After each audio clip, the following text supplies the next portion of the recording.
Shiko, një nga projekte që më pëlqen shumë që po avancojmë edhe që mirë, po e themi këtu për në mënyrë pak më ekskluzive, është pjesa e zhvillimit, pjesa përballë e ku po zhvillohet projekti i hyrjes Shkodrës. Pjesa midis urës së re edhe urës së vjetër të Bunës dhe Sallahanes. Ajo është një nga zonat e cila e ka tashmë një projekt të zhvillimit. Është një nga zonat më të kemi, kjo është pjesa e Sallahanes, e volumit të Sallahanes në pjesën përballë. Ajo është një zonë që shikon nga kalaja, edhe që ka poshtë lumin.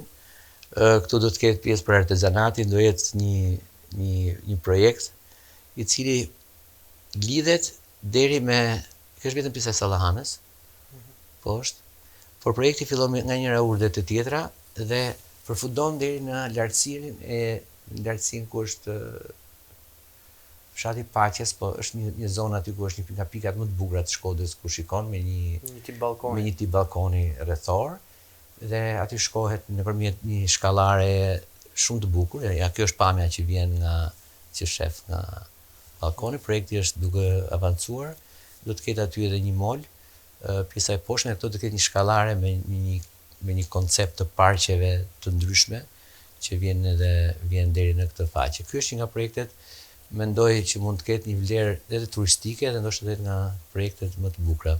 Kjo që shikoni këtu është pjesë e projektit që përmenda më parë të biçikletave. Kjo është kisha e Shirgjanit, edhe e sollëm si simbol të konceptit të projektit. Pra, projekti i rrjetit biçikletave të Shkodrës, që thash fillon nga Malësia e Madhe mbaron deri në Velipoj, do të ketë pika turistike të vlerave të pjesëve interesante që ka çdo fshat ku kalon apo një mol, kjo është buz Bunës, dhe gjithë rrjeti i biçikletave ku mund të lëvizin turistët mund të ndalë në çdo nga fshat. Kjo jep një zhvillim turistik të gjithë linjës së fshatrave përgjatë Bunës deri në Velipoj dhe përreth liçenit, dhe është një investim që është i gatshëm. Ndërhyrjet janë të vogla, të lehta, por shumë domethënëse. Jam shumë i sigurt që do jetë një projekt me një impakt të rëndësishëm ekonomik dhe për zonat sot që kalojnë. Të gjitha janë të ndërlidhura, ndoshta një emision nuk mjafton për të thënë atë që po ndodh në fakt edhe që do të ndodhi. Edhe hapja e Dajlanit sot, apo pastrimi nga pinarët në liçen, apo vendosja e moleve dhe fillimi funksionimit të moleve aty të vogël 6 fut. I gjitha ka këtë, apo edhe pjesa e rrugës së Velip Shëngjin të Shirok Zogaj, që është kjo pjesë tu.